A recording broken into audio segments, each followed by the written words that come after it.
Hello, this is Tony Kelly, host of Birmingham's Breakthrough TV, Our Health is Our Wealth show. And today I welcome my special guest, Alfred Samuels of London. Alfred, you came highly recommended by Cynthia Dwyer, who says you have an amazing story to tell for the listeners and viewers. So may I extend welcome from you in London to us here in Birmingham in the recording studio. Thank you, Tony. It's a pleasure to be on here, and I look forward to our discussion. Yeah, indeed. So do we all here. Now, we start, I would say this, we start at the very beginning, which is your early childhood. I'll let you into a little phrase. I have heard it said when I was growing up as a child, I don't know if you know it, after me no drop from sky.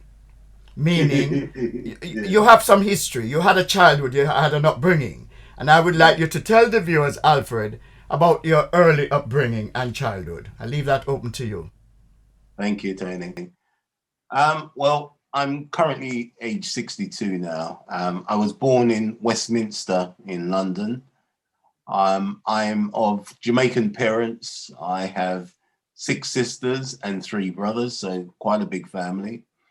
I fall somewhere in the middle. I was schooled in a place called Mitcham, which is in South London, but it falls under the county of Surrey, where I attended an all-boys high school, passing out with just 5 CSEs in those days, Certificate of School Education. It really was at this point in my life that I realized how much I detested school and the system of schooling it offered. A subject that I hated very much at school was history, as all I could ever read about in this lesson was Black people being enslaved. I hated having to read out to the class about Black people in chains and see the spiked collars around their necks. It was this point in my life that I got introduced to Black Power and what it meant and offered to us in the UK.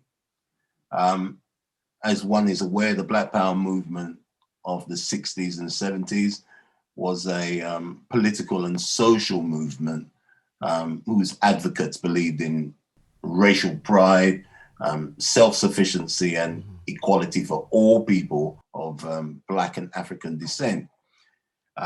Angela Davis, Stokely Carmichael, Malcolm X, names I associated as human rights defenders. It was here that I realized that school had not offered me anything. It was here I started to find myself as a young Black adult growing up in a racist 70s, 80s Britain. The police against you, employment against you, society against you. It's here I started to really rebel against the system and authority. My parents were the progressive, supportive type in the form of education and tried to keep me on the straight and narrow. As a young teenager, I had an opinion and started to express this vocally in discussions with my parents and outside the home also. But my parents never gave up on me and still made me see that getting an education was necessary and essential to enable me to move on in life. You don't quite see it there and then, but as I got older, I did. Now that's a powerful introduction to where you were. And if I didn't, as I said to most of my viewers, go into a childhood early upbringing, would have missed all of that and gone into where you are now. So we have to go from the past, the present, and to the future. Alfred, take us on from there to the world of work. You leave school with your 5 CSEs as you described them in those days. So you ventured into the world of work, or was it youth training, or what did you do in those days after leaving school? Well, at this point, I opted to continue education along the lines of college or further education, where I undertook City and Guilds technical courses, passing out as an electronic mechanic after year one and an electronic technician after year two. My father by trade was an electrician, so you can kind of see that I was following somewhat of a similar path, though I was more on the electronic side of things. Thereafter, I went on to obtain a diploma in radio, TV, electronics. Sorry, it was at this point in my life where I took an educational break. Boy, it was from this point on, education was no longer free. My parents could not afford the fees for the next round of my education. After all, I had siblings following me who needed help also.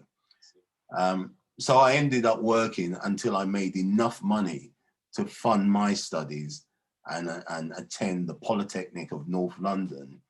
In those days, a polytechnic was one shy of university, but higher than a college. And that's where I studied for an HNC, HNC being a higher national certificate in electronics and communication engineering. After this, I decided no more education, and I applied for over 100 technical trainee posts. It is here that I found life was not fair.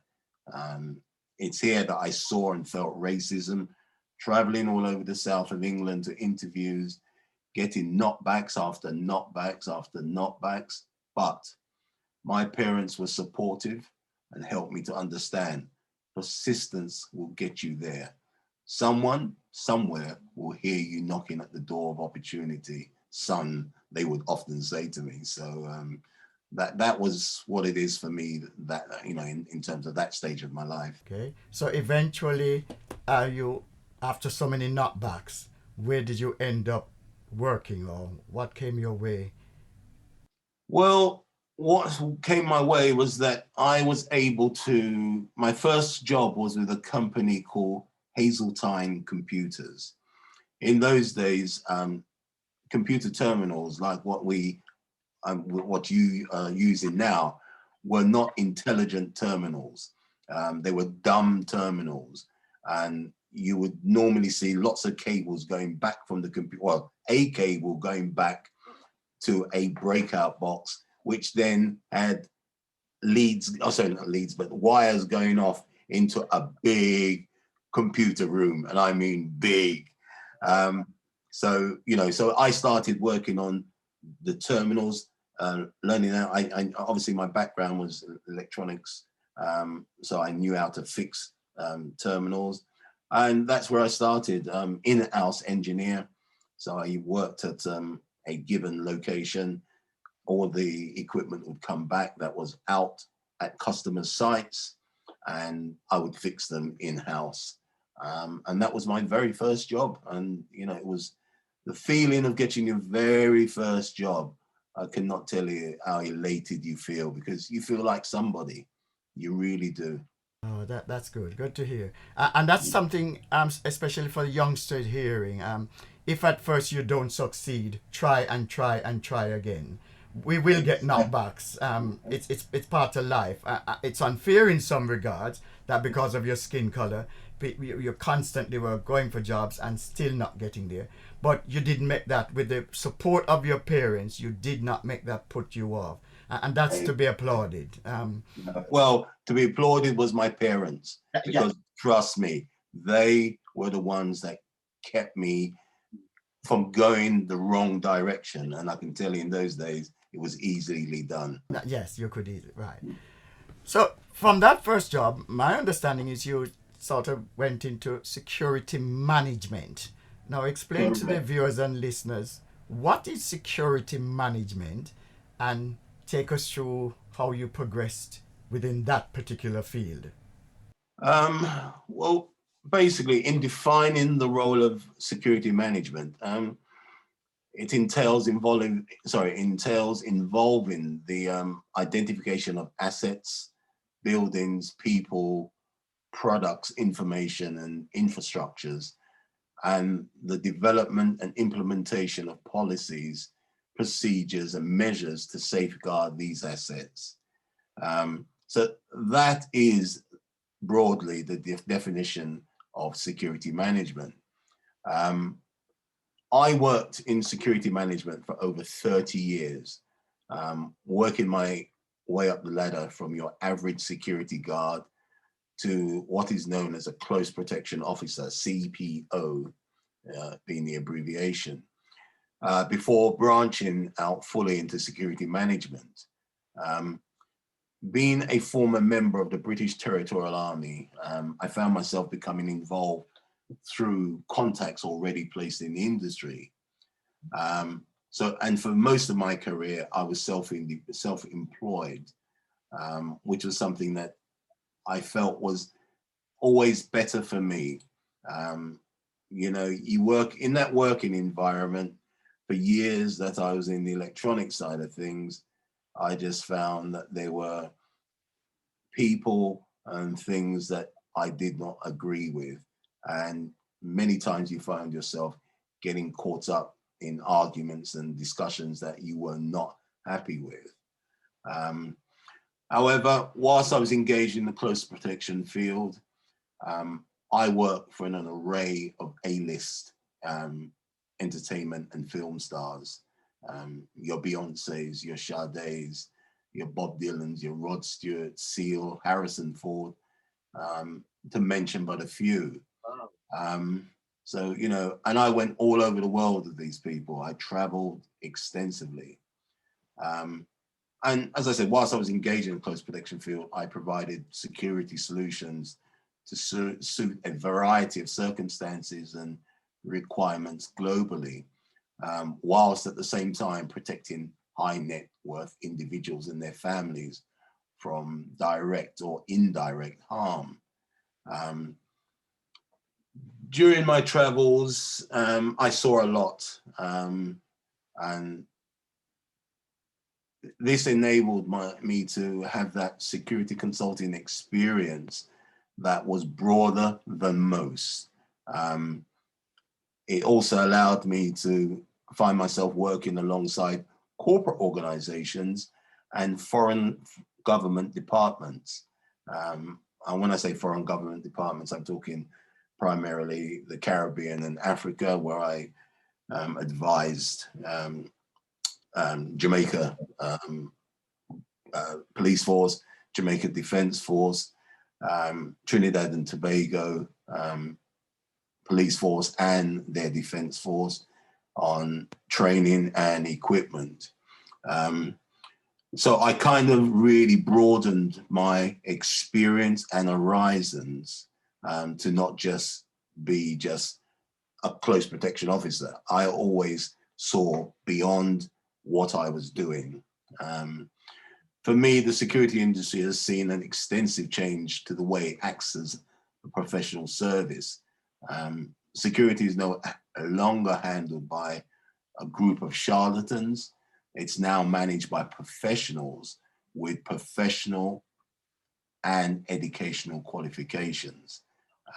And that's where the whole thing of educating yourself in no matter what you do, always strive to be one step ahead and really be up there, so that people can say, yeah, you are one of the best rather than just your average Joe Blogs. All right. I think the listeners and viewers have gotten a take of really you were top of your game in terms of security management, etc.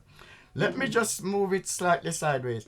Within all of this, Alfred, men, in my view, on the whole, generalizing, I probably should say, are not good at looking after their health. before you go on into more detail into your circumstances, was that an was that ever an issue for you in terms of making sure physical health, mental health, and so on, with all this running up and down globally, going all over the world, etc.? What was that an issue for you? Did you take care of your health? Well, in answering that, Tony, like many men, I fell foul of not looking after my health. I was so busy making a living, I forgot how to live. That's how I best describe that to people who ask me that question. My diet was wrong. My sleeping pattern was irregular. My overall outlook on health was one of a casual approach. You're young. You think that it's always going to be how you are at that given moment in time, when it's not. Going to the doctor was not something I did. Man up to my ailment, it will go away with my thoughts. I'm strong, I'll get through it was another. Where a woman will go to a doctor earlier, the sign of symptoms of something, a man won't. And he usually waits until what he's suffering with becomes far worse than what it was originally. Right, I see. Which then leads me into you're now going to start telling the viewers and listeners what signs and symptoms you were noticing. You'll talk about your actual diagnosis, what happened, and what were the earlier signs and symptoms that you were experiencing and the presenting problems, and how did you deal with it or not, as the case may be. Um, Let me take you back. And it started really back in August of 2011. I was jogging in an attempt to keep and stay fit, especially with the hectic lifestyle that I was leading at the time. I was doing 20, 30 flights a year easily. So I had to keep fit. So whilst jogging, I felt a sharp pain in my mid to lower back. This caused me to stop running. I thought maybe I've overtrained, and I eased up for a few days off training. 2 weeks later, at say about 1 a.m. in the morning, the most excruciating pain overtook my back and right leg and radiated down my right leg. I immediately attended my local hospital, the A&E, where for 4 hours I was given painkillers of varying kinds in a bid to quell my pain.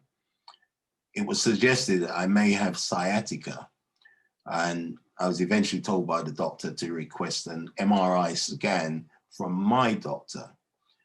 Well, for a few months, I was messed around in getting that MRI referral letter before in early January 2012, attending an hospital for a scan. Then 2 weeks later, wham, that all changed when I was diagnosed with stage 4 advanced metastatic prostate cancer with a prognosis of 6 months. At the time of diagnosis, I had no idea where the prostate existed in the body. And I sat there mystified as to what he was talking about when he told me about the diagnosis and where it was. I certainly know now where it's located.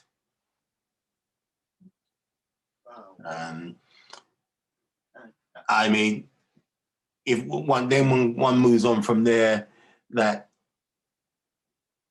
when I say I knew where it is now, I mean, I obviously the information that was given to me at the given time was that your prostate. And I sat there thinking, my prostate? Where's that? Well, obviously, time went on.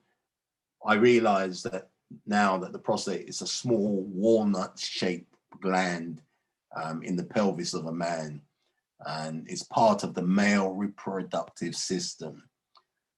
It's located just below the bladder, and in front of the rectum. It surrounds the urethra, which is the tube that empties urine from the bladder. So with that now, the information I was given was that my presenting PSA was measured at 509. And it is believed that it went over the 800. Now, when we talk about these figures, we talk about them in terms of nanograms per milliliters. Now, a man of my age at the time, being 54, my PSA should have been between 2 to 4. And as I just said, it measured at 509. For those who are not sure on what prostate cancer is, it's a form of cancer that develops in the prostate gland. The growth in the prostate can be benign, which it means not cancer, or it can be malignant, which is then cancer.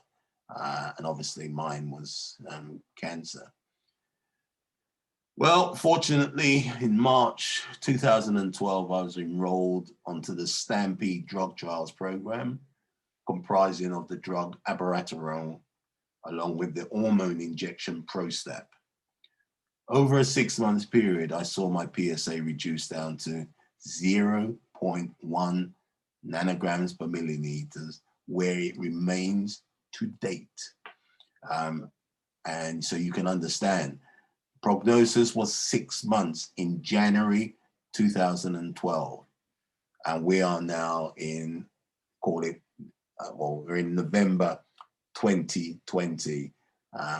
So you can do the maths and understand. I've done extremely well to be where I am now. With that, yeah, sorry, Tony, go ahead, please. I was going to ask, you are a family man. How did this impact and affect the members of your family, having to go through this on this journey with you? Well, to be honest with you, the impact was, the worst part of it was to tell my family about what I was going through. To tell them I had cancer was the worst thing that I could ever do.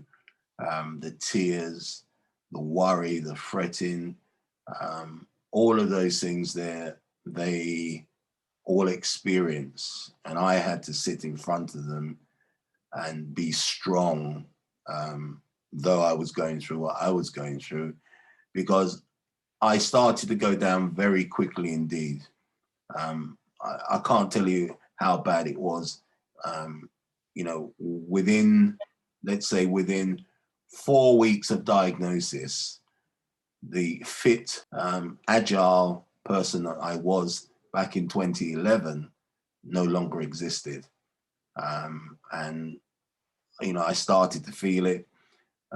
I could barely walk 20 yards without getting breathless. And obviously, as I said, the family began to see all of this, and it took a toll on a lot of them, to the point of where some comments I never found out until years later from maybe one of my eldest children, who said, do you know that, such and such was going through such and such, because they couldn't handle it. So it was hard on the family, but I was lucky. I had a wife who was as strong as an ox. Right. She was my rock. She was the one that kept everything going. Without her, no, I wouldn't have made it. I've got to be honest, I would not have made it. Now, the family have seen that I've got through the worst. May be that they still may not quite understand that there is no remission for me, but my condition is well managed. And whilst it's well managed, I have to say the possibilities of a cure for cancer looms nearer. And if I could be one of those recipients of a wonder drug that cured my cancer, then my living would have been well and truly worth it. Right. So, mhm. This is fascinating to hear, because as we know, stage 4 is basically you're on death's door. That how you go from Correct. stage 1, 2, 3, 4.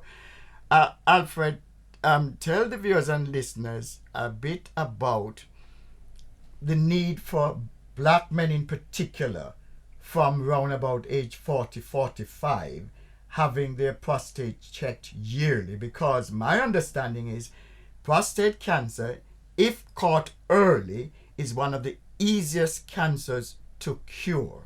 Would you back me up on that? What's your view? I would totally back you up on that. Um, to be totally honest with you, every black man over the age of 45 is eligible to have blood test called PSA.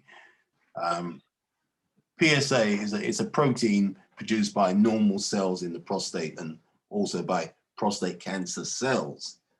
It's very important that you understand that. It's normal to have a small amount of PSA in your blood, and the amount rises slightly as you get older and your prostate gets bigger.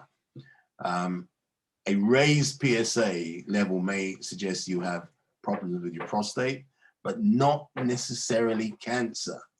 Right? Okay. Yeah, that's very important to understand that too.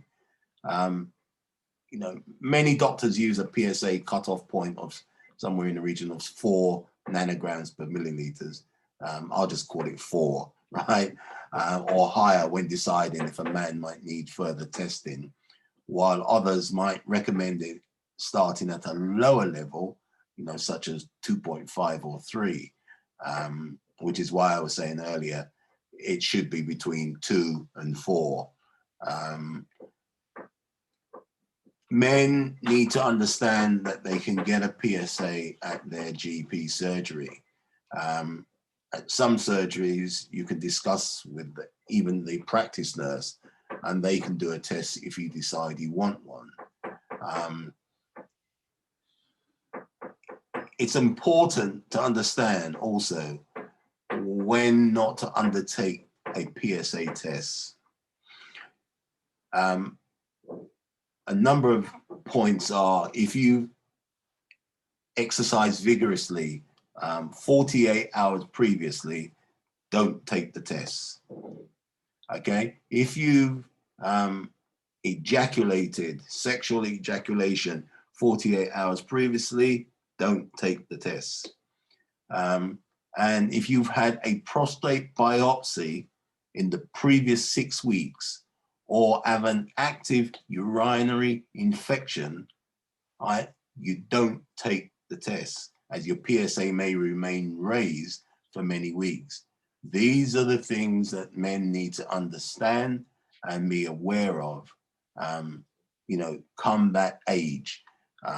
In fact, to be honest with you, I would say from the age 40 over, you need to be very proactive when it comes to understanding that you are in that risk group. And especially if there are members of your family who have had prostate issues, or you've had a mother who's had breast cancer, because there is a link between breast cancer and prostate cancer.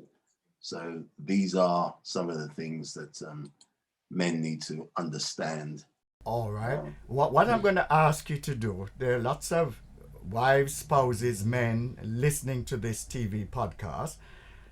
What are the telltale signs for these men, black men in particular, who are 2 to 4 times more likely than white men? They are 1 in 8, but black men are 2 to 4 times. Tell us some of the signs and symptoms that, hey, something's wrong with my waterworks. I know of them, but I want to have you to tell the viewers, please. Sure. Right. So some of the symptoms of prostate cancer are slow to start urination, a weak stream. Okay. Sometimes you're able to, create a jet kind of stream of when you urinate. Where if you've got a weak stream, that's another a sign. Straining to urinate is another. Prolonged urination, that's another. Not emptying your bladder fully or completely. There's something else that you need to address. Retention, incontinence, urgency, right? That's the main one for me. Urgency, frequently, urgently running to the toilet to urinate, and especially urinating at night. Those two bottom ones were two that I suffered with and ignored. So, you know, those would be symptoms of prostate problems, not necessarily, again, I repeat, prostate cancer. Yes. I'd add to those. You've covered most of them, but I'd add to those. For some people, they actually find blood in the urine. And Correct. And take no notice of it, thinking, yes, thank you. Yes, Tony. Also, some people, they've been, and then they come out and they're still dribbling of the urine, and then ending up wetting their underwear or what have you. So, but we've covered all of those. But men need to hear that loud and clear, and not, as you rightly say, suffer in silence, like the ostrich, bury their heads in the sand, hoping the problem is going to go away. Then, if in doubt, check it out is my motto. Exactly. All right, I'll come back to some issues to do with your recovery, but I want to go back to something I read in your CV. You make mention of a master's degree in the study of security management, and also the fact that you wrote 2 books on this particular subject. Lighten the debate a little and tell us a bit about that. Okay. Whilst I was engaged in the security industry, I decided I needed to be at the very top of the industry, and qualifications were paramount in achieving this, which is kind of what I said earlier about wanting to be at the very top of what I was doing. So my master's degrees was, a master degree, should I say, was undertaken at Leicester University through distance learning. I did not have a first degree, so I had to undertake an entrance exam before accessing this degree, which I clearly passed. I then moved on with the course studies. It was extremely hard to study, as I had, at the time, custody of my eldest daughter, and I had to juggle both single parenting, working and studying. And this was not an easy thing to do at the time, I can confess that. From there, years later, I became an accomplished author who penned 2 books, namely Invincibility in the Face of Prostate Cancer, Coming Out the Other Side. And the second book was called Motivated to Inspire. Both books were written with the intention to inspire, motivate, uplift, and educate people about prostate cancer. Through my books, it was my wish to influence people and make them realize the value of the information that I had recorded and help them along the journey path should they befall the disease. My story not only informs, but it also gives hope. And yeah.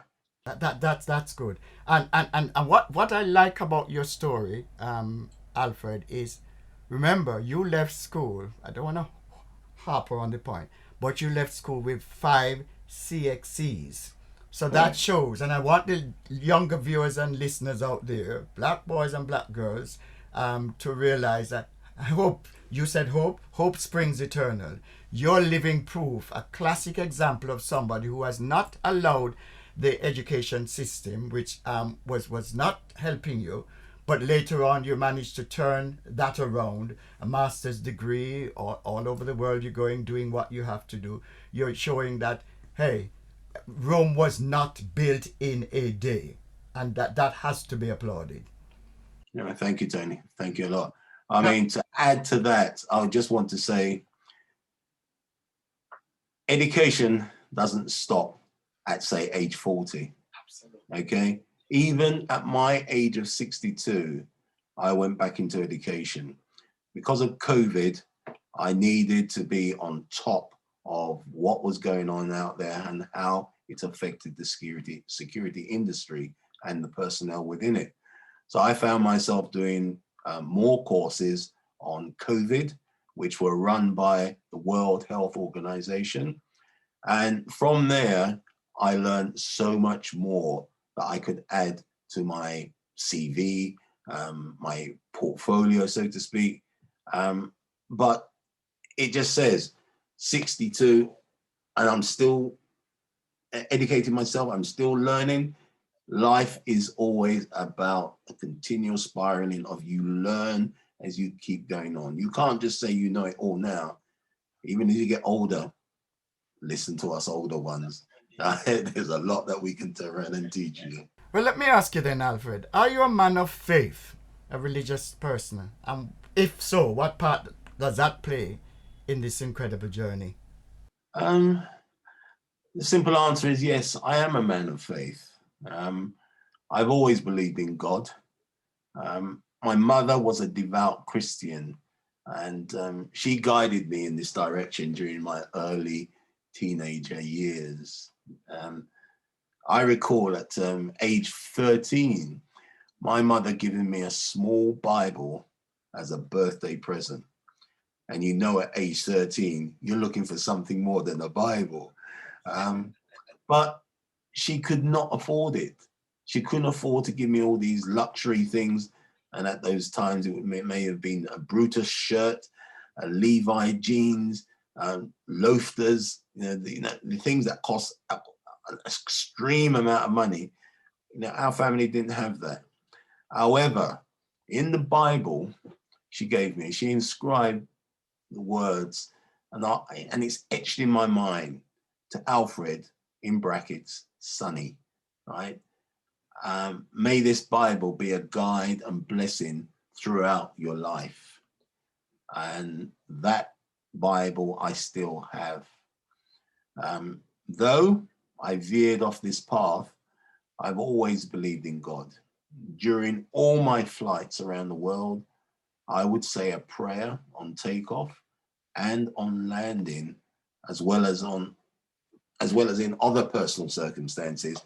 I mean, many people will understand taking a flight to Jamaica, and as you land, there's this great applause.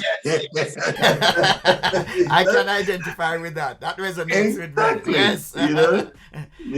And as you can see, only country that does it, I travel a lot, but I don't see that happening in any other countries that I go to. But even if you're sleeping and you're landing in Jamaica, you know, hey, I've hit Jamaican soil here, because everybody's clapping. Exactly. Yes. Exactly. Yes. But I mean, throughout my cancer journey, I've always felt that some entity was also beside me. From the moment I was diagnosed and walked out of my doctor's surgery, I've always felt this way. It is a spiritual feeling that an invisible entity exists around me in a good way and continues to do so. Ah, that's good. Okay, moving on. I have here something to ask you. As a motivational speaker, because you do a lot of speaking engagements, inspirational author, mentor, and prostate cancer survivor, helping to empower the cancer survivors of tomorrow, do you have any facts and figures on prostate cancer in reference to black men in Britain that you'd like to share with us? I'm glad you said black men in Britain, because for me, there is a confusion.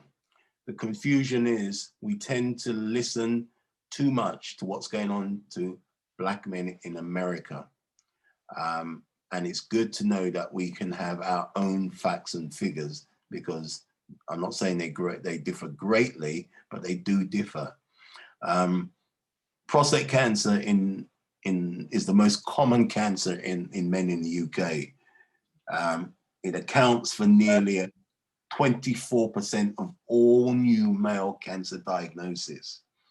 Now, you've heard I said 24%, and I'm being quite precise. That information I actually got from a urology professor at Guy's 2 weeks ago. So that gives you an idea that what I'm saying is very up to date. And we're talking Guy's Hospital in London for the benefit Correct. of people who might not know what Guy's is. Mm-hmm. Correct, thank you. Much of the increase in incidence is due to the incidental discovery of prostate cancer. The diagnosis really goes like this. 1 in 8 Caucasian men will get prostate cancer at some stage in their life. Black men, it's 1 in 4. But interestingly, Asian men, it's 1 in 13. Okay. Now, dying from prostate cancer, white men, it's 1 in 24. Black men, it's 1 in 12. Again, interestingly, Asian men, it's 1 in 44. So this tells you we are disproportionately affected in being diagnosed and dying from prostate cancer. Astounding figures, it really is. Although there's been a huge rise in prostate cancer incident over the last 20 years, this has not been reflected in mortality rates, to be honest with you. And I just want to end by saying that it's so important for men to understand one clear thing. Get yourself checked early, because if you do, and you are diagnosed with prostate cancer at an early stage, your chances of beating it are 99.99%. One of the things that when you talk to oncologists and urologists, they will say to you, we are seeing too many Black men attending our surgeries or our clinics, with late stage prostate cancer. Yeah. So. Can I then ask a follow-up question to that? Do you think our diet has anything to do with it? What's your view on it? I know you're not a healthcare professional, but do you think diet plays a part in? Yeah, I mean, for me, men with prostate cancer should aim for a healthy, balanced diet. That includes adequate amounts of calcium. That's important to understand that, okay? It plays an important part in the way our bodies work. For example, it helps keep our bones strong and healthy, and it helps our muscles to work. Though that little sentence I've just said there, you'll fully understand that if you end up going stage 4. Okay, you will understand why, had you done what I suggested earlier about calcium, why it's so important. I was saying, for example, calcium plays an important part in your diet. You will understand how important it plays if you end up going stage 4 or even stage 3, because your bones need to be strong and healthy as well as your muscles. One of the things I suffered with was that my bones became very weak. My thigh muscles became non-existent. It was just flabby. And with that, obviously, I couldn't walk great distances. I was in a lot of pain. Certain foods can increase or reduce your risk of cancer. There isn't any strong evidence that you should eat or avoid particular foods. However, once you are diagnosed, it's important to maintain a healthy, balanced diet with reduced sugar and fat. That's one of the 2 key things. Reduce your sugar, reduce your fats. And if I want to add on to that, I've literally come almost off of red meat. I haven't totally disregarded it, but I eat much lesser red meat now than I used to. Um, so, curry goat is now a luxury for me. I'm saying curry goat. Yeah, curry goat. Oh my God. You Right. know? I hear that. Now, Alfred, was there ever a time you're now an advocate and you're a mentor and you're a motivational speaker and so on, and you go out there campaigning? Was there ever a time when you felt too embarrassed to even talk about prostate cancer? And how can you encourage men, in particular black men, to overcome this shame and this embarrassment and this taboo, or it's not a subject to be spoken about? How can they get over this fear and shame and embarrassment of the waterworks is playing up? In the Caribbean, would they say stoppage of water is a term we like to use. How would you encourage them to overcome these issues?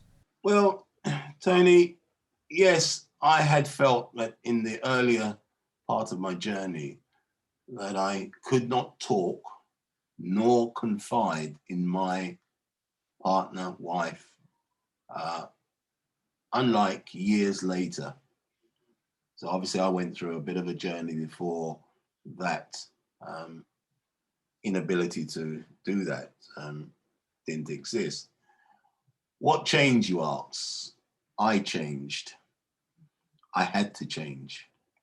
I had to accept that my wife was the only person in whom I could confide in. She was there 24/7. She saw more than any doctor, consultant, or specialist nurse could ever see. Even, close direct members of my family. She could relay to them, and them being medical staff, medical professionals, in a more direct and articulate way than I could at the time.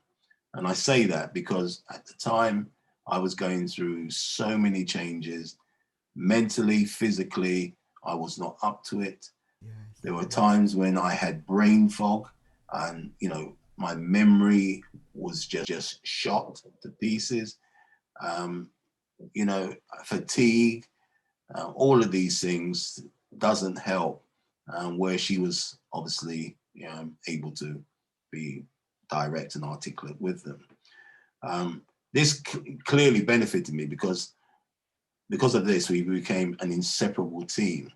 A more loving partnership endured. And most importantly, two people became capable of passing on vital information to those affected by prostate cancer from a patient advocate and a carer perspective. Let's remember, the carer is essential and important.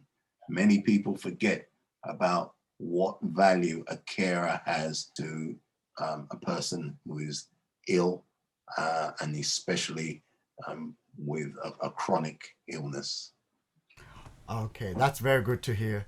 Can I ask you, are there any more, apart from Prostate Cancer UK, are there any other charities you're involved in apart from that one? Yeah, involved with, obviously Cancer Research UK is where I'm an ambassador and I've been there for many years.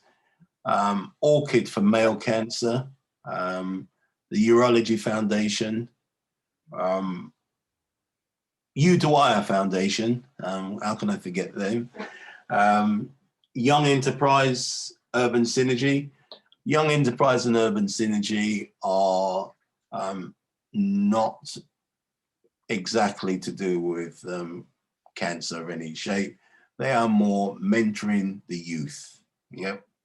And I got myself involved in that also.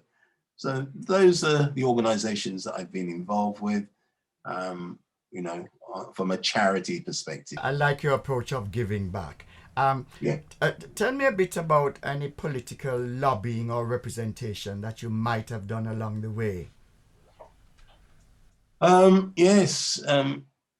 Actually, I believe my political campaigning has been particularly impressive. I've engaged in one-to-one conversations in the House of Commons with members of both main political parties. Mhm. I've attended MP surgeries in regards to a couple of projects that I was heavily involved with Cancer Research UK, which were shoulder to shoulder supporting our NHS. The Children Obesity Bill, or Child Obesity Bill, and the Anti-Tobacco Bill. And in certain circumstances, I talked about prostate cancer with some members of the House whose partners were undergoing this journey, and even some of their colleagues were also undergoing the same journey. For me, it is then you realize how human ministers are. It was interesting to hear opinions from across the political divide face to face, but it was just good to know that they understand what is going on. The only problem is they're just not moving quick enough to do more about it. Okay. Now, part of my role as the host of the Birmingham's Breakthrough TV, or Health is Our Web show, I sometimes do research on people, and I did my research on you, Alfred, and found out and noted that in July 2019, you were named Ambassador of the Year at the Cancer Research UK Flame of Hope Awards, which pays tribute to the extraordinary achievements of volunteers across the UK. I know you're a modest person, but do tell us a bit about that, please. Yes, over the years of being involved with Cancer Research UK, I've thrown myself into many aspects of volunteering within the charity. In the eyes of the charity, I've demonstrated great initiative and exceeded expectations. I'm a person determined to help break down barriers to engagement amongst Black British community. I am a strong believer in peer-to-peer advocacy. It is this aspect of my volunteering that drives me on the most, to be honest with you. There have been many highlights along the way, but perhaps the most notable has been helping to reduce the stigma around cancer that has long been an issue in the Black community. Through raising awareness and inspiring the audience, that is how that has come about. I saw this as not only an award for myself, but also all other ambassadors and volunteers that give their time in a bid to help others, regardless of race or creed. Okay, that's good to hear. We're coming to the end now. Can I ask you, with leading such a busy life, what about me time? What are your hobbies, leisure pursuits, chill out time? What do you Well, to be honest with you, one of my main pastimes includes music, where I'm an avid collector of a wide range of genres. You'd be surprised at what is in my collection, I can assure you. Music has always been central to my life, not only from a collector perspective, but also being involved in the entertainment industry for many years. You know, I was in the midst of music. Amateur photography, now that's something that has just really only come about over the last, last say 8-9 years.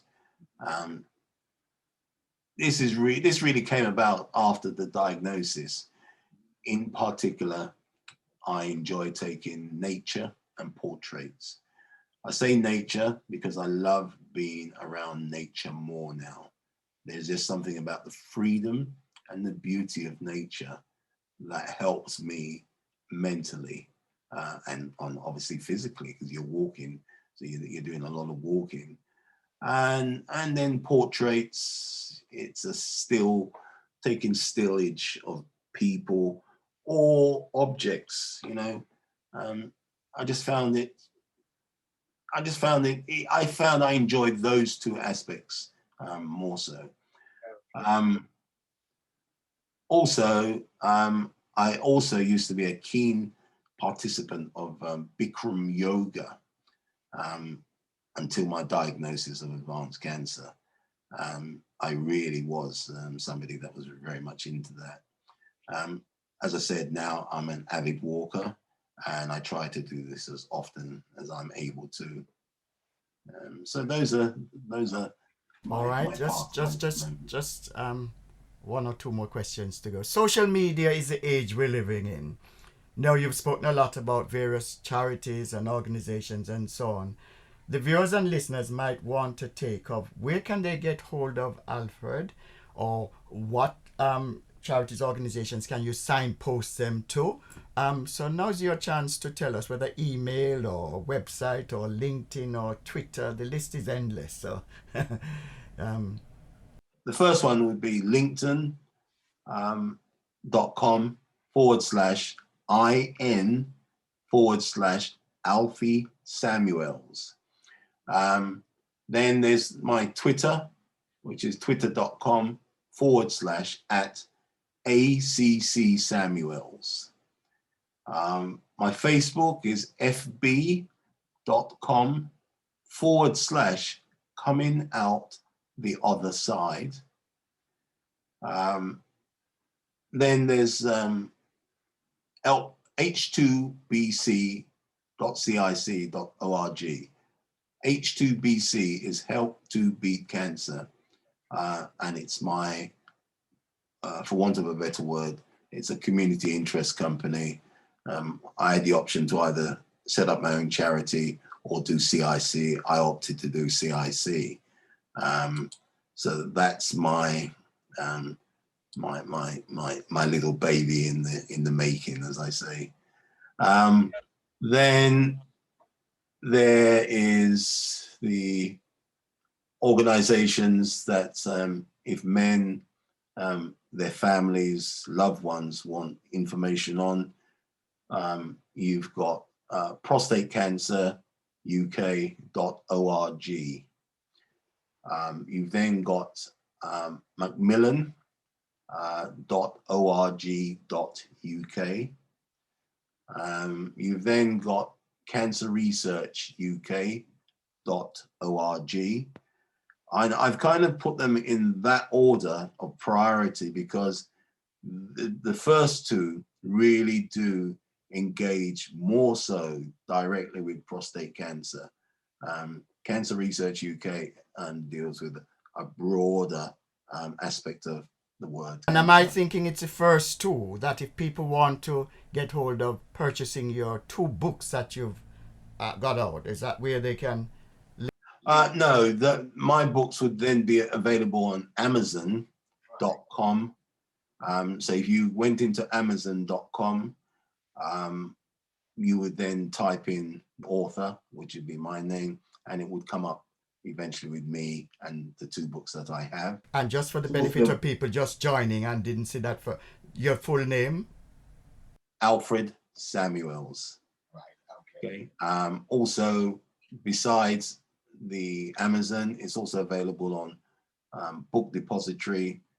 In fact, it's available on all good bookstores websites, to be honest with you. Alfred Samuels, giving you your full title. On that note, we're at the end of this conversation. You talking about your upbringing, your career, your health issues on Birmingham's Breakthrough TV. Our Health is Our web show. Cynthia Dwyer did give me a good recommendation, and you've certainly delivered, absolutely delivered. I've enjoyed listening to your story, your journey. Yes, at times you're talking through some painful times you've been through, but you're now looking on the brighter side. Always look on the bright side of life. It has been a pleasure hearing you, Alfred, and you continue what you're doing, brother. Big up to you. Thank you so much, Tony. It's been my pleasure to be on your show and impart my story to you and the listeners.